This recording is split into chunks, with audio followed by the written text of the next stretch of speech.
We are in the middle of the summer. It's mid-July, middle of Alaska season. Lots of friends are posting pictures of their wonderful adventures in Alaska, and it seems like a good time since maybe some of you are thinking about booking Alaska for next year to talk about a couple of itinerary tips. So when you're looking at the itinerary for these different cruises, some things that I want you to pay attention to that will hopefully alleviate some potential disappointment down the road.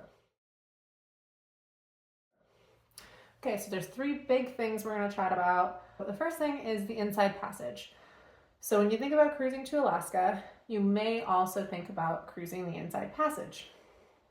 I want you to be really careful when you're looking at an itinerary about what is really the inside passage. You might have an itinerary that shows, for instance, leaving Ketchikan, and then it'll say inside passage, and then it'll head out to sea before heading to, say, Seattle, for instance. Or maybe it starts in Seattle and Ketchikan's the first port. Technically, yes, you're going to have a little bit of inside passage, the Alaskan inside passage, cruising.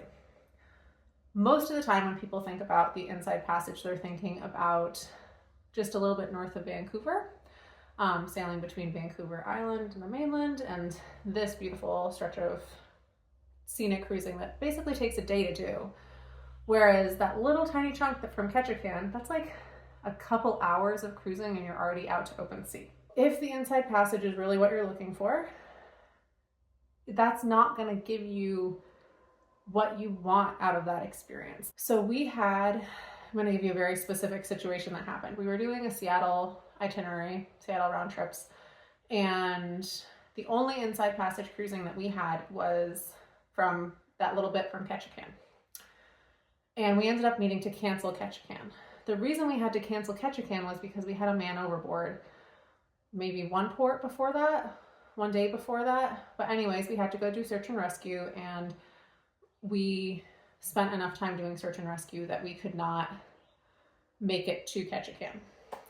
And I'm sitting on the back deck, and there are these guests that are like livid that they're gonna miss the inside passage. The reason they booked this cruise was to see the inside passage. Well, we were not going to Ketchikan, so they weren't going to even get that 2-hour chunk. But really, they were on the wrong cruise to begin with entirely. If they wanted the inside passage, it wasn't the right cruise for them anyways. But because we missed that port, and we missed it in such a tragic way that, these guests that were complaining about it, I'm like, you need some perspective in life. But I couldn't say that because I had a uniform on at the time. Pay attention when you're looking at these inside passage.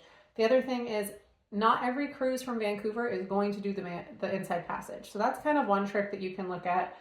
Most cruises from Vancouver, a good chunk of them, are going to have a full day of scenic cruising, but not all of them. If you're on a ship that's too big, it's still going to go outside. Okay, the other part is you really need to pay attention at the times for ports. So there's a couple in particular that I want to point out.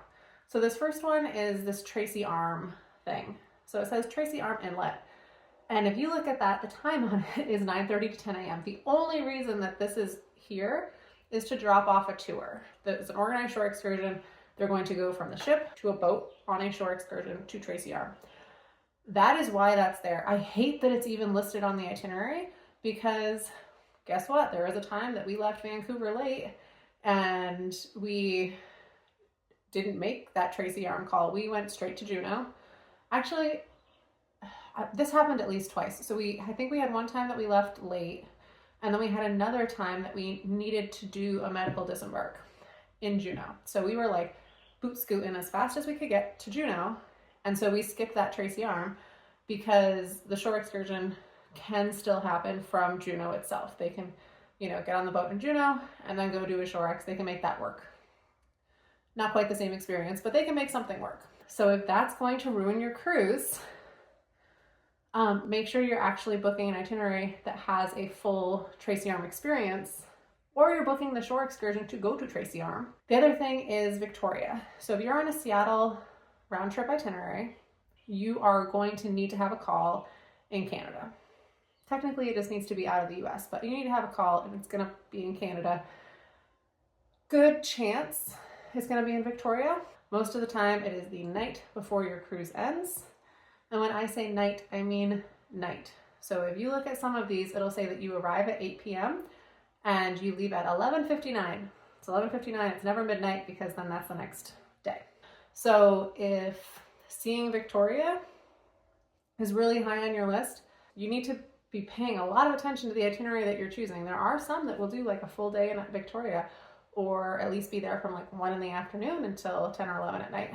But if you're doing, your kind of standard 1 week Seattle round trip, if an 8 o'clock Victoria is going to disappoint you, then you need to look at a different itinerary. The next thing is Alaska is a huge cruise destination at this point. Like, my first season in Alaska was in 2011, and the expansion, the insane amount more cruise ships that are going there in those 15 years it's nuts.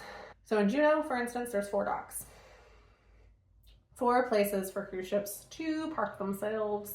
The port will let 5 ships in a day. Let's do some math there. If there's only 4 places to dock and they have 5 ships coming, one of those ships needs to tender. So a few years ago, we had a situation where it wasn't previously announced at the beginning of the season kind of what the order was going to be as to which ship was going to have to tender in Juneau.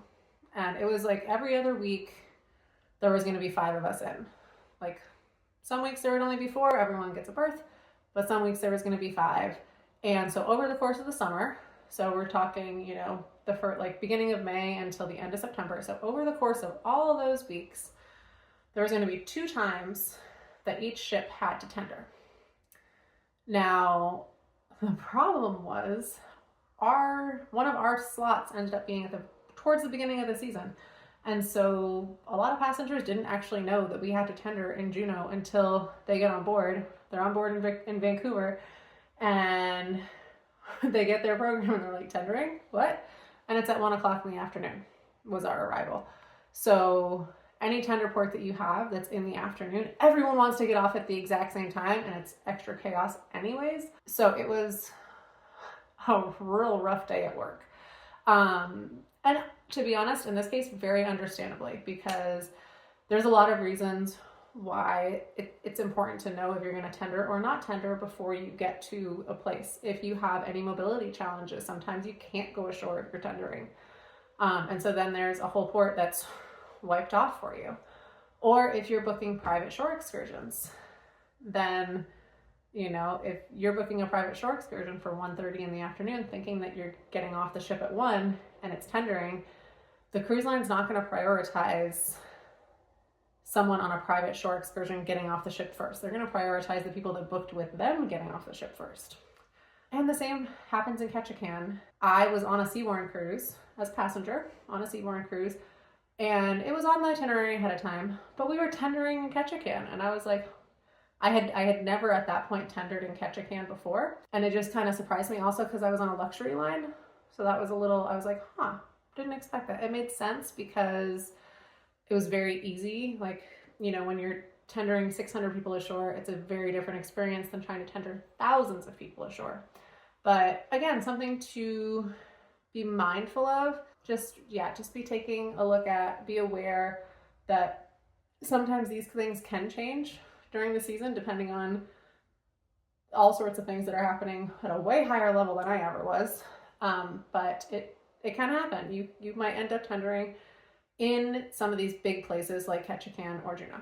The last little note that we're going to put about Ketchikan is if you're sailing on Norwegian, you're actually going to be docked in a place called Ward Cove, which is like a 15-minute drive from downtown. So most of the Ketchikan, most of the time, if you're tendering or if you're docked, you're going to be right downtown, like the Lumberjack shows right there. But if you're on Norwegian, you're a little ways away. Ketchikan is not the only port that people will need to do shuttle buses in. Like if you go to Sitka, you'll either be docked and need to do a shuttle, or you'll be tendering. That's dependent upon which cruise line you're on. If you're on like one of the bigger ships, you're going to be docked. If you're on a smaller ship, then you might be on the tender adventure there. And the other reminder that I feel like was probably expressed throughout this video is that itineraries can change. There's at least 3 different examples that I had of itineraries changing because of things out of our control. And actually none of the ones I said were because of the weather.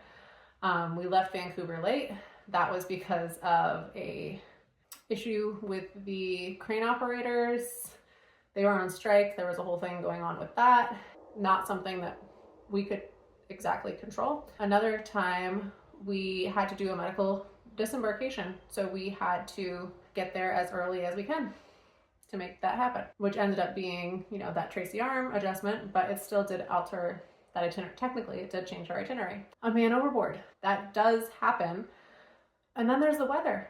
There's the weather. I had a few seasons where I was I was working like in September. We, like each year, it was like clockwork almost. That last cruise, we ended up having to do an itinerary change. I think we ended up missing Sitka, and we had a longer stay in Ketchikan, and then we had a longer stay in Victoria or something like that. But like the weather can make it so that you miss something. Always have in mind that the itineraries can change.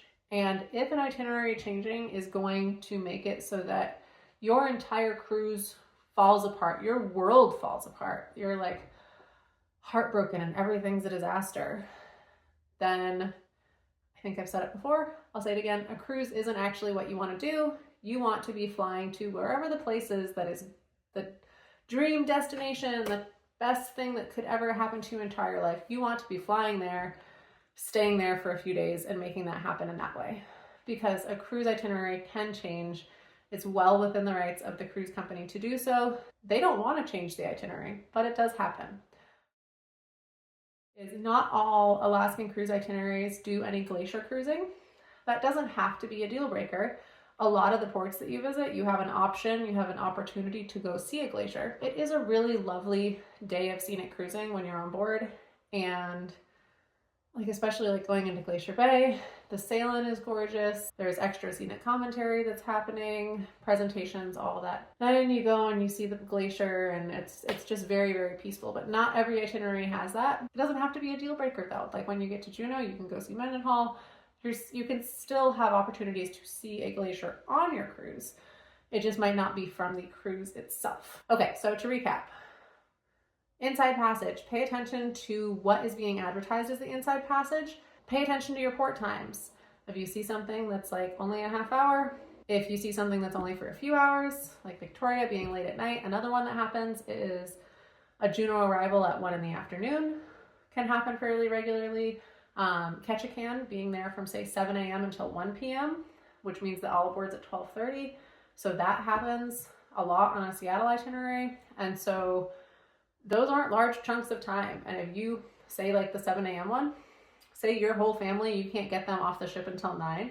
Now all of a sudden you are down to a 3-hour chunk of time to spend in that port. So pay attention to your port times as you're looking at these different itineraries. Be aware that you might end up having to do tendering in like the bigger ports like Juneau and Ketchikan. Most of the time you're going to know that ahead of time, but that can technically potentially change. Always remember that itineraries can change. And of course, remember that not all cruises go to a glacier itself. So those are my kind of top tips of things to pay attention to when you're looking at a Alaskan cruise itinerary. Thank you so much for joining me. Again, my name is Iris, and I run the blog lifeofiris.com, where we talk about cruises, crew life, and travel. Please check it out. Thank you so much. Have a great day. If you have any questions, please let me know. I've also included a link to an Alaska cruise tips blog post, best cruises to Alaska, and which cruise lines go to Glacier Bay, because only some cruises can go there. So feel free to check those out, and don't forget to like and subscribe. Have a great day. Bye.